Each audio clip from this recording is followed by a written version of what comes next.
Donc, cher Baptiste, tu sors des journées de valorisation de l'École nationale de la protection judiciaire de la jeunesse. Excusez-moi, excusez-nous si on a trop parlé de protection au pénal des mineurs ce soir, mais c'est vrai que c'est un peu ma déformation. Et donc, tu as présenté ta contribution à la revue En Pan sur les spiritualités dans le travail social. Je te laisse aborder ce fait ou d'autres comme il te l'entend. Oui, Merci. bonsoir. Bonsoir Julien, merci beaucoup. Merci pour cette présentation et merci à Monsieur Dahri également. Et salutations à tous mes amis, Mohamed Bajrafil, mon frère, et les autres amis présents ici, Monsieur Boumedienne, Ben Yahya, Monsieur Diop. Et sans tous les citer, bien sûr, mais tout le monde se reconnaîtra. Donc, je suis très heureux de vous voir. Malheureusement, j'ai seulement une dizaine de minutes, apparemment, pour parler de ce sujet qui mériterait des heures de réflexion et de discussion. C'est une entreprise très osée, très téméraire, quand on sait que finalement, on peut seulement être dans l'approximation en ayant aussi peu de temps pour traiter une question aussi cruciale. Mais j'aimerais commencer tout d'abord par rebondir sur ce qu'a dit M. Mohamed Chirani, parce que c'était le dernier intervenant que j'ai eu le plaisir de suivre en 2015 par rapport à ses prises de position, mais on ne se connaît pas, on ne s'est jamais rencontré. Et je reviens directement à ce qu'il a dit au sujet du lien justement entre deux formes de radicalisation, une forme de radicalisation qui exploite l'islam à des fins violentes en dévoyant les textes, mais aussi en parallèle une radicalisation anti-musulmane qui a la même lecture de l'islam. C'est extrêmement important de le clarifier et ça a été mentionné par nos différents intervenants ici, mais c'est quelque chose qui ne va pas de soi pour certains et qui est très extrêmement intéressante. La lecture de l'extrême droite ou d'autres groupes anti-islam de l'islam est la même que la lecture de Daesh et de Al-Qaïda et d'autres groupes. Finalement, on est dans une dimension identitaire commune qui communiquent et qui s'accordent très bien. D'ailleurs, j'aimerais préciser qu'il y a beaucoup de personnes extrémistes musulmanes, qui sont souvent adeptes du salafisme, wahhabisme, mais pas uniquement, en France, qui citent des vidéos d'une personne nommée d'un surnom qui s'appelle Basile Blandine sur les réseaux sociaux, qui revendique être un kafir, je le cite, c'est lui qui dit, il n'est pas musulman, mais il donne des interprétations de l'islam. Et ces interprétations de l'islam sont reprises par des personnes qui se disent salafistes parce que ça les accorde extrêmement bien de leur position. Et je trouve que sociologiquement, c'est très intéressant de voir communiquer une personne qui paraît être de l'extrême droite et qui est anti-islam, qui communique fraternellement presque avec des personnes se disant salafistes. Pourquoi? Parce qu'ils ont une vision commune de l'islam, malgré le fait ou la prétention d'appartenir à des courants ennemis, ils viennent vraiment aux mêmes conclusions. Mais c'était une petite introduction que m'a évoqué la présentation de Mohamed Chirani par rapport à cela. Pour ma part, comment j'en suis venu à m'intéresser à la radicalisation très vite? En fait, à l'époque, ce n'était pas du tout mon domaine d'intérêt. Ça m'est tombé un peu, malgré moi, par-dessus pour différentes raisons, pour trois grandes raisons. Euh, Notamment dans les premières années de mes expériences dans les communautés musulmanes, notamment en France, j'ai été confronté à la mouvance wahhabite dite salafiste, qui était à ce moment-là pas en lien avec les mouvements dits djihadistes, mais qui ont préparé une certaine vision radicale, extrémiste de l'islam et qui a eu des influences concrètes sur nous, quand je dis nous, c'est-à-dire les groupes de pairs auxquels j'étais affilié, avec beaucoup de violence et beaucoup d'exclusion. Et cette mentalité m'a poussé à m'intéresser aux différentes mouvances à travers le monde d'interprétation de l'islam pour essayer de faire le point et de reconnaître les tendances majoritaires. Mais en plus, j'ai travaillé quelques années en détention, donc comme intervenant social en prison, et j'ai été aussi témoin d'actes dits de radicalisation. Et ici, c'est extrêmement intéressant de voir que la plupart de ces actes répondaient à une logique de provocation et une logique de manifestation identitaire opposée à l'Occident ou opposée à la société dominante et non pas à une forme de religiosité. Par contre, quand il y a des applaudissements ou des cris Allahu Akbar lors d'attentats, c'est directement par les discours politiques et de médias interprétés comme des actes de radicalisation musulmane, ce qui n'est pas aussi simple. Et ça m'a un peu poussé et forcé à prendre position sur l'actualité de l'extrémisme violent en lien avec l'islam depuis quelques années, donc aussi au niveau public et politique, vu que j'ai dû intervenir sur la question, et au niveau théorique, sociologique, pour réfléchir sur toutes ces dynamiques. La troisième porte qui m'a poussé dans la radicalisation, qui est très très intéressante en termes plus institutionnels et sécuritaires, est que j'ai été moi-même victime d'une suspicion en étant été fiché comme radical depuis la Suisse, mon pays d'origine, et ensuite la fiche a fait le tour des pays occidentaux et américains. Aujourd'hui, apparemment, on s'est rendu compte de l'erreur, mais ça m'a interpellé, vu que j'ai un dossier personnel complètement vierge en la matière. Je me suis posé la question comment une personne comme moi a pu être considérée comme un radical ou comme un partisan d'idéologie extrémiste. Et ces trois points m'ont poussé à m'intéresser, surtout dans le contexte suisse, mais pas uniquement, aux causes surtout de la radicalisation de musulmans plus ou moins jeunes, mais aussi aux solutions à mettre en œuvre dans une optique de prévention. Donc j'insiste vraiment sur l'optique de la prévention parce que c'est une façon de travailler différente que celle d'intervenir auprès de personnes déjà fermement radicalisées. Ici, on est vraiment dans une autre porte d'entrée et je situe vraiment mes contributions dans cet axe de prévention. Encore une fois, Mohamed Shirani, je vais le reciter, il a cité le sociologue Khosrow Kabar, en disant que les cas de radicalisation dépendent énormément des pays et des personnes, et je le rejoins complètement ici. Cela dit, quand on parle d'un thème aussi vaste, on doit vraiment situer le propos dans un contexte social, politique et géographique. Je citerai simplement une anecdote intéressante. J'ai connu un professeur de Kaboul qui me disait qu'il était partisan d'Al-Qaïda pour des raisons strictement politiques, tout en disant qu'il était complètement opposé au salafisme, étant lui-même Hanafi de tendance plutôt déobandi. Et ici, on voit qu'il y a, en fonction des pays, des réalités complètement différentes derrière lesquelles on va poser le mot de radicalisation. Quand le diagnostic n'est pas fait de manière précise, en tenant compte du contexte, on ne peut pas proposer également des solutions réalistes. Donc, j'en viens ici à parler un peu de mes travaux par rapport à cela, ont été d'établir une liste de facteurs de risque. Très rapidement, j'ai bien sûr pas le temps de développer, mais j'ai établi 3 facteurs de risque. J'ai rien fait de nouveau, en fait, cela a été fait par certains autres politologues, sociologues, en mentionnant le facteur de risque lié aux idéologies, bien sûr, mais aussi le facteur de risque plutôt psychosocial lié à des situations d'impasse de vie où certains utilisent de manière opportuniste le djihadisme, entre guillemets, comme dernier recours, comme dernière façon d'exister socialement. Et cela est un point très intéressant qui n'a pas beaucoup à voir avec l'idéologie, mais beaucoup plus avec la situation psychosociale de l'individu. Et un dernier facteur de risque, le troisième, qui est lié simplement à l'environnement et aux modalités d'accès au terrain. Bien sûr, je ne peux pas en discuter maintenant, il faudrait des heures pour établir ces différents niveaux, mais je pense qu'il est important de rappeler cela pour ne pas clôturer ou restreindre la réflexion à un niveau purement idéologique, bien sûr, parce qu'il y a des dimensions sociales, psychosociales, identitaires qui sont très fortes. À ce niveau-là, je donnerai simplement un exemple rapide en disant que j'avais l'habitude de penser, il y a une dizaine d'années encore, que le problème principal était le wahhabisme. Et aujourd'hui, je vois que des personnes en France, des jeunes musulmans qui sont nés en France ou qui ont grandi en France, sont parfois adeptes aujourd'hui de mouvements complètement différents, donc traditionnalistes, malikites, soufis.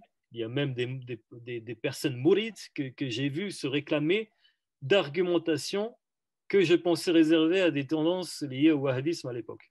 Et ici, c'est extrêmement intéressant. Ce qui m'a fait penser que le point critique n'est pas tant l'idéologie affiliée, mais ce que recherche la personne dans l'islam, dans l'interprétation de l'islam qui va lui plaire.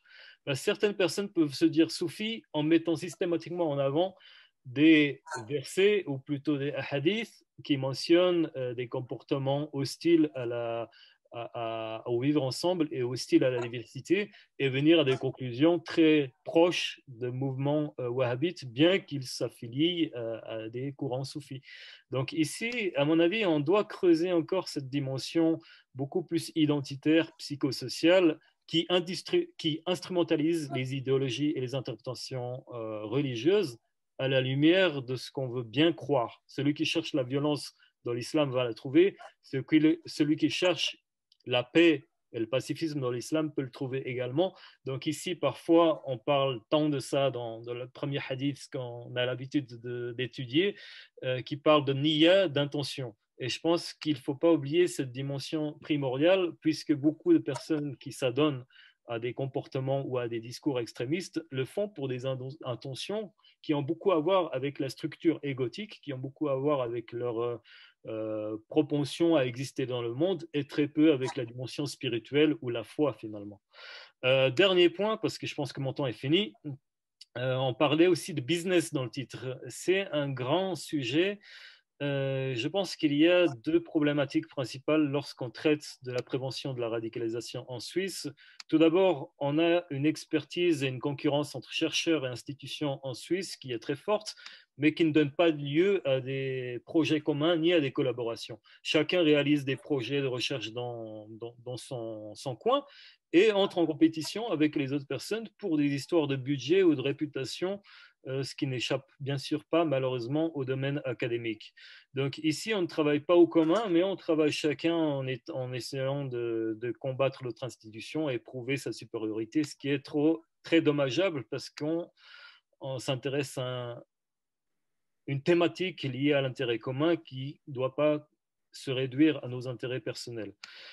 Il y a aussi d'autres problématiques liées à l'action de prévention et de lutte, notamment dans le partenariat entre les associations de la société civile, les centres religieux, y compris les mosquées, et les services de sécurité. Par exemple, la police veut être renseignée sur des cas, mais les associations qui travaillent dans la prévention n'ont pas de retour sur les manières de travailler de la police, ce qui fait dans certains cas des zones d'ombre. Certaines personnes qui sont clairement radicalisées et dangereuses sont présentes dans les rues, peut-être surveillées par la police, mais on n'a pas d'idée comment la police traite ces cas, ce qui crée un climat de suspicion entre les différentes entités qui sont censées travailler tout ensemble dans la radicalisation. Donc ici, on est dans des difficultés d'ordre organisationnel qui, malheureusement, sous prétexte de guerre de chapelle ou de conflit, de compétition entre institutions, ou entre égaux de chercheurs ou d'intervenants, font qu'il n'y a pas de dynamique collective commune forte pour répondre à ce danger commun qu'est la radicalisation et l'extrémisme violent. Donc voilà rapidement les quelques idées que je voulais mettre en avant. Bien sûr, on n'a pas de temps d'approfondir et désolé pour être passé si rapidement sur ces différents points. Merci beaucoup. Merci beaucoup, Baptiste. Merci. Je laisse 1 minute ou 2 minutes son Excellence rebondir pour repréciser une nouvelle fois sa pensée. Excusez-moi de le faire, mais ça me semble important. Alors, où suis-je, moi? Vas-y. Alors, est-ce que vous m'entendez? Succinctement, parce qu'on a terminé. Alors, je vais juste rebondir je vais juste rebondir sur ce que vient de dire mon ami Baptiste. Je pense qu'aujourd'hui, les musulmans, nous en tant que musulmans, nous sommes confrontés à un problème interne qui est d'une importance capitale, qui est qu'en fait, nous n'arrivons pas à distinguer le sacré, qui est de l'ordre de ce qu'on appelle les thawabit, de ce qui relève de ce qu'on appelle le mutaghayyirat, les choses qui changent. Quand je dis le propos que j'ai dit tout à l'heure par rapport à Daesh et le droit musulman, je le fais à dessein. Je le fais à dessein pour 2 raisons. La première est qu'aujourd'hui, nous sommes confrontés, je vais être très, très, très bref, nous sommes confrontés à des gens qui se moquent du droit musulman en disant que c'est un droit qui est rétrograde, etc. Alors que de fait, ils sont en train de regarder ce fiqh, qui est une production longue de 15 siècles, des plus riches, si ce n'est la plus riche juridiction au monde, produite dans un contexte bien précis, étant le produit de gens qui ont vécu leur réalité. Donc, il y en a qui s'en moquent aujourd'hui et qui disent que c'est quelque chose à jeter par-dessus bord. Et puis, de l'autre côté, nous avons une tendance qui est que, en fait, c'est quelque chose de sacré que l'on n'a pas le droit de toucher. Et personnellement, les deux, je les considère comme les pires ennemis de ce fiqh. Quand je dis que Daesh, ce qu'il fait, il le fait, tout ce qu'il fait, c'est dans le fiqh, je demande simplement que l'on me dise une seule chose que Daesh a faite qui n'est pas inscrite dans les droits, qui n'est pas inscrite dans le droit, dans le fiqh. Le problème qui se pose, c'est pas tant ce que Daesh fait. Nous autres, nous disons que ce que Daesh fait est le résultat d'une espèce d'anachronisme dû au fait que nous n'avons pas relu notre héritage pour en garder les perles, cadrant avec les réalités qui sont les nôtres, et mettre de côté ce qui ne cadre pas avec les réalités qui sont les nôtres. Je vais vous raconter juste une petite anecdote et je m'arrêterai là-dessus. Je dis tout le temps aux gens que dans ma formation en théologie musulmane, dans le droit shafi'ite, on nous apprenait dès l'âge de 5-6 ans des livres comme un livre qui s'appelle Safinatun Najah, et je le cite souvent. C'est un livre de fiqh par lequel on initie les enfants à la chose religieuse. Dedans, on nous apprenait vraiment, là j'insiste beaucoup sur les termes, hein, et je vous invite à les regarder, je ne sais plus à quelle page, je ne me rappelle plus très bien, je suis un peu fatigué. On nous apprenait les ablutions sèches. Et une fois que l'on nous apprenait les ablutions sèches, on venait nous citer les raisons pour lesquelles on a le droit de ne pas utiliser l'eau et faire les ablutions sèches.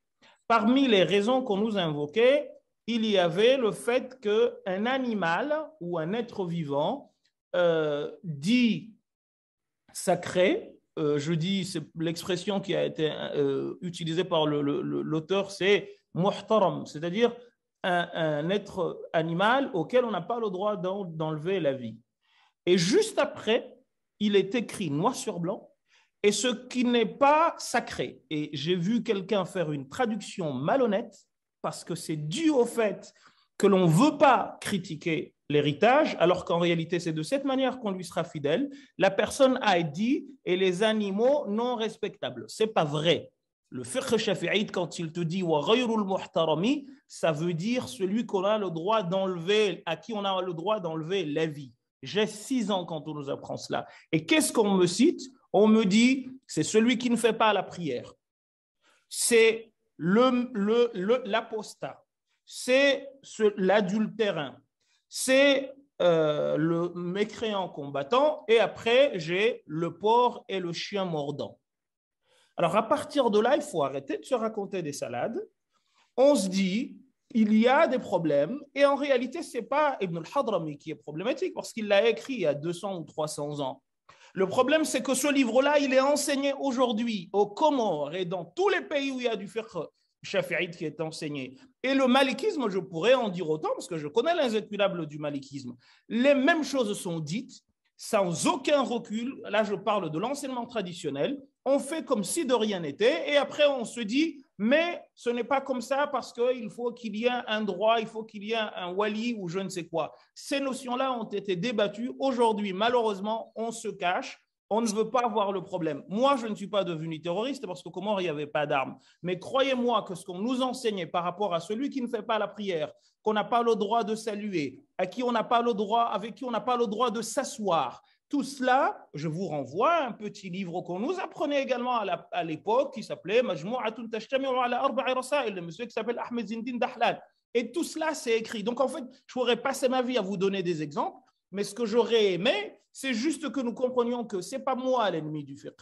L'ennemi du fiqh, c'est ceux qui s'en disent, qui s'en revendiquent aujourd'hui et qui ne veulent pas voir qu'il y a un problème d'anachronisme par rapport notamment à 2 points, les libertés individuelles et le rapport à l'autre, à qui on n'a même pas le droit de dire salam. J'insiste beaucoup là-dessus dans pas mal de livres, notamment du shafi'isme. Allez regarder le Majmou' de l'imam al-Nawawi. On n'a même pas le droit de dire salam. Et quand on se rend compte que cet éminent musulman à qui on a dit salam, on a le droit, voire le devoir de lui dire « rends-moi mon salam, je ne te l'ai pas donné ». Alors à un moment donné, soit on est honnête et on se dit « il y a des parties de notre héritage que l'on ne peut pas appliquer aujourd'hui, soit on fait l'autruche, et ce qui va se passer, c'est que ceux qui veulent jeter l'héritage par-dessus bord, ils le feront. Moi, je m'en veux comme un défenseur de cet héritage-là, parce que je l'ai reçu par les sanad et tout ce qui va avec, mais je ne suis pas moins critique de cela en disant ce n'est pas le fiqh qui est problématique, mais la manière dont on l'enseigne, parce qu'on doit le situer un Nawawi quand il dit des choses. Et encore aujourd'hui, malheureusement, en Égypte, mais pas seulement, on entend des fatwas qui sont faites par des mouftis, qui sont, mais alors là, nous faire dormir debout. Il y a encore un an, on a entendu un moufti qui dit qu'une femme pouvait rester enceinte plus de 3 ans. Je veux dire, en fait, ces choses-là, il ne faut pas croire que c'est des épiphénomènes. Non, il y a une manière, ce que moi j'appellerais, et je m'arrêterai vraiment là-dessus, la salafisation des esprits. En gros, on lutte contre le salafisme, mais il a gagné plus ou moins le combat idéologique, le rapport à la chose religieuse. Lorsque Daesh écrit le fameux bouquin un peu avant Daesh qui s'appelle Masail al-Fiqh al-Jihad, qui est un bouquin de près de 600 pages, il ne cite pas là-dedans un penseur comme Shahrour avec lequel je peux ne pas être d'accord. Hein. J'ai beaucoup de désaccords et je l'ai déjà rencontré, je lui en ai fait part d'une partie. Mais il cite qui? Malik a dit Al-Shafi'i, en reprenant tout ce que Malik ibn Anas a pu dire, parce que les réalités de l'imam Malik ne sont pas celles d'aujourd'hui. C'est la précision de mon propos, parce que je pense que j'avais été mal compris, et j'espère que ce coup-ci, vous m'avez bien compris, et merci encore, cher Julien, de m'avoir redonné la parole. Merci.